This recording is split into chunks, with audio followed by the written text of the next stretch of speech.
yayasan tidak ada anggota kita. Yayasan kan tidak punya anggota kan? Itu terus karena bubar bagi-bagi nggak boleh.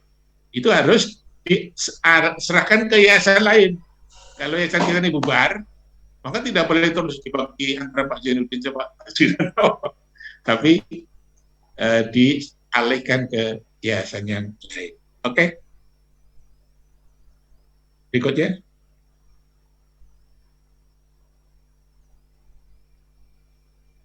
Perubahan lain lagi, penghapusan pasal 25 Undang-Undang 16 tahun 2001 tentang Undang-Undang selama ini tadi sudah ini sudah diselesaikan yayasan. Jadi yayasan itu harus menjadi badan hukum kalau dilaporkan ini sudah dilakukan oleh yayasan. Jadi ada laporan dari pengesahan dari yayasan ini dari apa namanya Menteri Kehakiman sudah ini kita lakukan.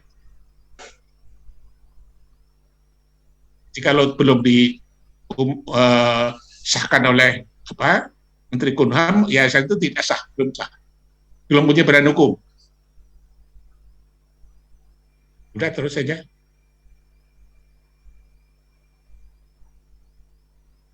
Nah, demikian YWKPU itu telah menampung sebagian ketentuan yang ditetapkan Undang-Undang 16 maupun Undang-Undang 28 yang kebetulan dikukuhkan dengan Akte Notaris Eliza Asmawel.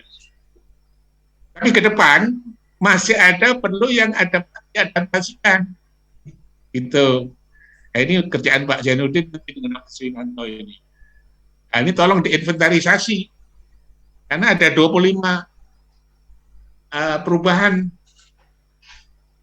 Termasuk misalnya tadi, misalnya parkir dan serbaguna itu masih diurus yayasan. Tidak boleh. Itu harus diurus oleh badan usaha. Badan usaha ini belum didirikan.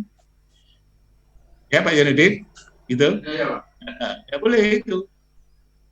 Itu harus terus hanya harus diinventarisir, ada 25 item yang harus diperbaiki, disesuaikan. Kan sudah. Terus berikutnya. Ya, sudah masuk. Oh ya, oke. Ya, luar biasa sekali pemateri kita yang telah memaparkan semua tentang karakteristik jati diri YWKPUI. Selanjutnya kita masuk pada sesi diskusi yang kedua. Kita harapkan kepada Bapak Ibu untuk memberikan pertanyaan, saran maupun kritikan dari apa yang disampaikan tadi untuk menghadirkan lagi diskusi kita pada hari ini. Silakan Bapak Ibu. Sesi kedua kita buka 2 pertanyaan. Silakan diaktifkan mikrofonnya. Banyak bisa. Ayo silakan Bapak Ibu. Saya Zainuddin. Pak Zainuddin itu. Iya. Assalamualaikum. Hidupkan Pak Zainuddin. Hidupkan dulu handphonenya. Ya. Assalamualaikum Mbak Gubernur. Tadi di pasal berapa ya? Tadi di Undang-Undang 16 pasal itu mengatakan bahwa bisa bekerja sama dengan lain asal jangan melebihi 25% dari aset yayasan. Ya. Nah sekarang ketika melakukan kerjasama dengan yang lain, terus asetnya ternyata rugi, asetnya hilang, itu tanggung jawabnya gimana, Pak? Nah itu kan badan hukum nggak ada aturan sendiri. Ikuti aja hukum perdata. Ada hukumnya. Nanti kalau sekarang yayasan sudah badan hukum, tidak harus menjadi tanggungan pengurus. Berhenti di yayasan selesai. Tapi kalau sekarang karena belum menjadi badan hukum, sekarang sudah ya, itu bisa diuber ke harta pengurus. Tanggung jawab renteng itu? Ya, tapi alhamdulillah kan Pak jadi pengurus yayasan sudah badan hukum kan, aman itu. Iya. Terus kedua, yang Undang-Undang 28, saya lihat kalau bahasanya bukan perubahan ya Pak. Mungkin saya lebih jelas atau mungkin penyempurnaan mungkin ya di sini ya. Tak tahu, pokoknya undang-undang itu berbunyi perubahan. Oh. Boleh penyebutan, tapi Undang-Undang 28 itu tentang perubahan. Oh. Cukup Pak, terima kasih. Assalamualaikum. Boleh saya bertanya? Ya, silakan Bu Dian, dipersilakan. Ya, terima kasih. Assalamualaikum warahmatullahi wabarakatuh. Waalaikumsalam warahmatullahi wabarakatuh. Terima kasih atas kesempatannya Pak Ghazali. Di sini saya ingin ada beberapa pertanyaan. Yang pertama, bagaimana sistem pengkaderan yang ada di Yayasan YWK PUI? Kemudian, apakah pergantian kepengurusan itu hanya struktur ketuanya saja? Itu saja, Bapak. Terima kasih. Ya, terima kasih Budi atas pertanyaannya. Mungkin langsung saja kepada Ya. Ghazali.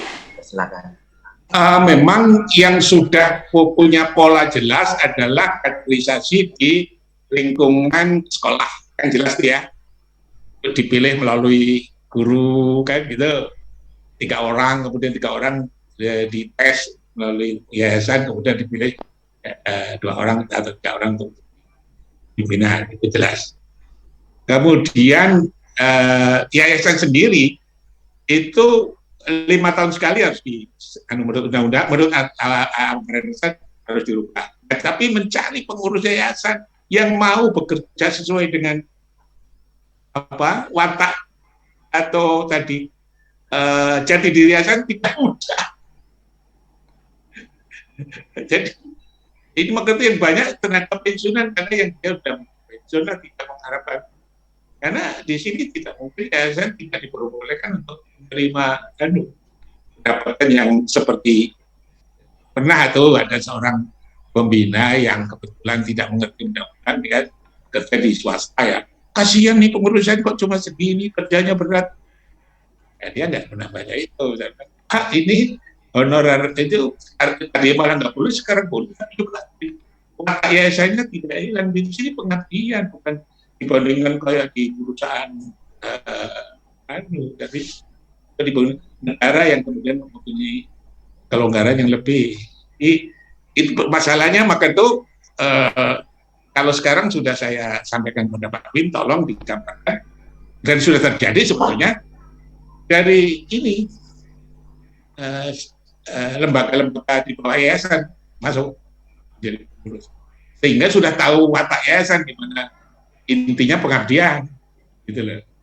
Contohnya yang masuk itu Pak Gerno itu ditanyakan, masih ngaji? Boleh kalau macam, tapi kalau jadi kepala sekolah boleh, jadi wakil kelas tidak boleh, tadi sudah sukses. Jadi sulitnya mencari orang. Saya sudah lama ingin mundur terus terang, umur saya udah 81, udah ikut-ikut dikit. Tapi mau mundur kelihatannya Pak bisa Pak Trinan, jangan Pak dulu kan. Karena pembina lain jauh, Pak ahli bahasa aja. Jadi saya sebetulnya sudah teriak-teriak, anak ya, kemampuan tenaga saya baik fisik maupun mental sudah nggak lagi. Jadi tolong deh yang mau masuk yayasan, monggo, silakan. Tapi tadi jati dirinya yang harus diketahui tadi. Terima kasih. Jadi ini memang kaderisasi sekolah itu barangkali sudah lebih jelas.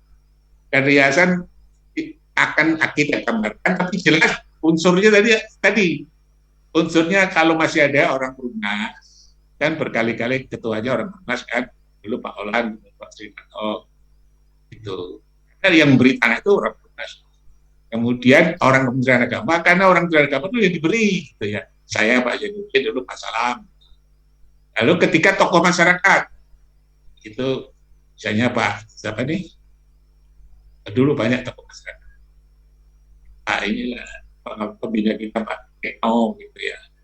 Nah, saya ingin nambahkan juga dari kader tenaga-tenaga yang dari bawah nanti, antara saudara yang kebetulan sudah lebih memahami misi atau watak atau jati diri yayasan tadi, supaya di sini tidak kaget. Nanti dulu pernah ada orang bank masuk sini, ini keluar kaget juga. Orang bank pensiun, terus kita tarik sini namanya, lupa saya, maaf ya, ingat tapi tidak boleh disebut, itu artinya kecewa keluar, misalnya di sini apa gitu ya. Jadi kemudian terima kasih, kalau kemudian berminat, kita alhamdulillah masuk, kita masukkan, karena belum ada wanita nih, nanti pengerjaan ada. Kalau bisa ada wanita Pak Zainuddin. Ya. Terima kasih Bu. Ya Pak. Ya, terima kasih Bu Dian telah memberikan pertanyaan yang sudah sangat jelas disampaikan oleh Pak Ahmad Ghazali. Jadi Bapak Ibu yang ingin bergabung dengan pengurus yayasan dibuka selebar-lebarnya Pak ya. Itu yayasan dibuka selebar-lebarnya, tapi ingat jati diri YWKPUI. Seperti itu ya Pak ya. Silakan Bapak Ibu yang masih ingin bertanya sebelum kita masuk pada sesi kesimpulan Bapak Ibu. Ya. Assalamualaikum. Waalaikumsalam warahmatullahi wabarakatuh. Silakan Pak Riyadi. Oke, terima kasih. Assalamualaikum warahmatullahi wabarakatuh.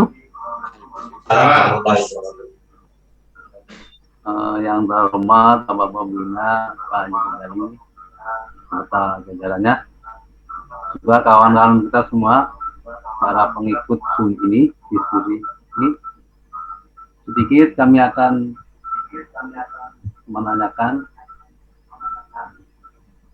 bahwa YWKPUI adalah yayasan besar, di dalamnya termasuk SMK, unit SMP, unit masjid, MTS. Nah, yang perlu saya tanyakan adalah unit yang MTS ini, khususnya buat para pengurus yayasan, tolong MTS buat PR adalah gedung. Saat ini MTS belum mempunyai gedung yang memadai lah, istilahnya belum representatif. Makanya itu buat PR kita semua, khususnya para pengurus, ini MTS sangat prihatin, gedungnya juga belum memadai. Itu aja pesan saya ini, dan tentunya bukan hanya yayasan aja, kita juga ikut berpartisipasi di dalamnya. Terima kasih, itu aja para pengurus. Assalamualaikum warahmatullahi wabarakatuh. Waalaikumsalam warahmatullahi wabarakatuh. Terima kasih Pak Riyadi atas pertanyaannya. Jadi mengenai sarana-prasarana untuk MTS. Silakan Pak. Ya. Ini pertanyaan bagus dari Pak Riyadi, dan memang betul nyatanya ini anak yang lahir terakhir itu pada adanya memang memprihatinkan, dan kondisi dulu waktu saya masih aktif itu di kantor, itu kan gedung pinggir kali yang dipakai SMP itu kan bantuan dari Kementerian Agama, itu juga sebagian masjid yang atas itu bahwa itu bantuan dari lalu itu tanpa dipungut sebesar pun. Nah, saya ngurus ya. Sekarang untuk ngurus gitu tanpa ada kelihatan sulit. Kalau tidak salah dulu Pak Riyadi juga setelah berusaha dari Kementerian Agama untuk dapat